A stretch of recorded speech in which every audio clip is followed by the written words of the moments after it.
جب صحابی نے یہ بات کی تو باقی صحابہ کی آنکھوں میں خون اتر آیا، صحابہ غصے سے لال پیلے ہو گئے اور سارے غصے کے ساتھ عکاشہ کو دیکھتے ہیں، اور میرے آقا علیہ الصلوۃ والسلام نے فرمایا جاؤ بلال میرے گھر سے وہی چھڑی لے کے آؤ جو چھڑی میں نے اس کو ماری تھی۔ حضرت بلال چھڑی لینے گئے۔ حضرت فاطمہ زہرا نے پوچھا بلال چھڑی کیا کرنی ہے؟ نہ حضور جہاد پہ جا رہے ہیں، نہ کوئی حج کا موقع ہے، چھڑی کی کیا ضرورت پڑ گئی؟ حضرت بلال حبشی نے عرض کیا عکاشہ بن محسن بدلہ لینا چاہتے ہیں آپ کے بابا جان سے۔ حضرت فاطمہ تڑپ گئیں اور اپنے بیٹوں سے کہتی جاؤ بیٹو چلے جاؤ اور جا کے عکاشہ سے کہنا کہ ایک کے بدلے ہمیں 100 مار لے لیکن ہمارے نانے کو معاف کر دے۔ چھڑی لائی گئی، حضرت بلال نے چھڑی پیش کی، عکاشہ نے چھڑی پکڑ لی، صحابہ چیخیں مار مار کے رونے لگ گئے۔ عکاشہ تو کیا کرنے جا رہا ہے؟ حضرت ابو بکر آگے بڑھے، کہا عکاشہ ہم حاضر ہیں، ہم سے بدلہ لے لیں، ہماری پشتیں حاضر ہیں، ہمارے وجود حاضر ہیں۔ میرے کریم آقا نے فرمایا اے ابو بکر تیرے مقام کو اللہ جانتا ہے، تو پیچھے ہٹ جا، مجھے اپنا بدلہ آپ دے لیں۔ پھر آگے عمر آئے، عمر نے آ کے کہا اے عکاشہ میں بدلہ دیتا ہوں، حضور کو چھوڑ دے، حضور سے بدلہ نہ لے۔ میرے آقا فرمایا عمر اللہ تیرے مقام سے بھی بے خبر نہیں، تیری بھی شان بڑی بلند ہے، تو درمیان سے نکل جا، مجھے اپنے بدلے آپ دینے دے۔ پھر حضرت علی آگے بڑھے، حضرت علی نے فرمایا عکاشہ ایک کے بدلے 100 نئی پشت پہ مار لے اور حضور سے بدلہ نہ لے۔ میرے آقا نے فرمایا علی اللہ تیرے مقام کو بھی بھولا نہیں، اللہ کو تیرا مقام بھی یاد ہے، تو درمیان سے ہٹ جا، مجھے اپنا بدلہ آپ دینے دے۔ پھر نبی کے نواسی آگے آتے ہیں اور آ کے کہتے ہیں عکاشہ ہمارے اوپر 100 چھڑیاں مار لے لیکن ہمارے نانے کی جو ہے ذات کو تو چھوڑ دے، بدلہ نہ لے۔ عکاشہ بن محسن آگے بڑھ کے کہتے ہیں حضور جب آپ نے مجھے چھڑی ماری تھی اس وقت میرے بدن پہ قمیض نہیں تھی، میرے آقا نے اپنے بدن اطہر سے قمیض اٹھا دی، فرمایا عکاشہ آپ بدلہ لے۔ عکاشہ چھڑی لے کے آگے بڑھا، لوگوں کے پاؤں تلے سے زمین نکل گئی، دنیا میں زلزلہ طاری ہونے والا تھا۔ جب عکاشہ قریب گیا اس نے چھڑی پرے پھینکی اور نبی کے بدن اطہر کو چومنا شروع کر دیا۔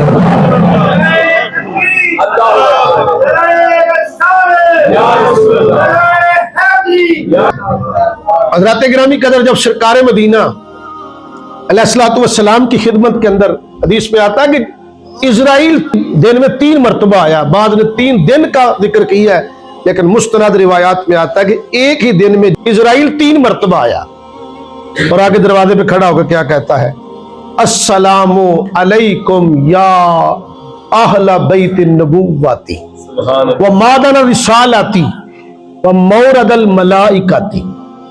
اس کا مطلب یہ ہے کہ اے نبی کے گھر والوں تمہیں میرا سلام، اے مادن رسالت تمہیں میرا سلام ہو، اور اے مورد ملائکہ جس گھر میں جبریل نازل ہوتا ہے ان کو سلام ہو۔ حضرت فاطمہ زہرا نے پوچھا کہ کون ہو؟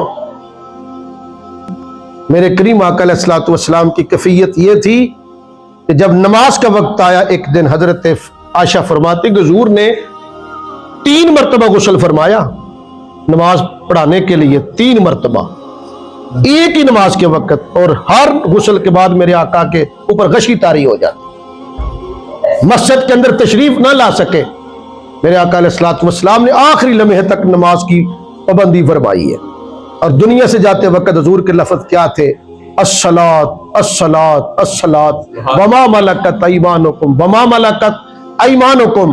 فرمایا بھی میرے بعد نماز کی پابندی کرنا، نماز کی پابندی کرنا، نماز کی پابندی کرنا، جو آپ کے ماتحت ہیں یعنی بیویاں ہیں تمہارے، جو غلام ہیں لونڈیاں ہیں، ان کے ساتھ اچھا سلوک کرنا۔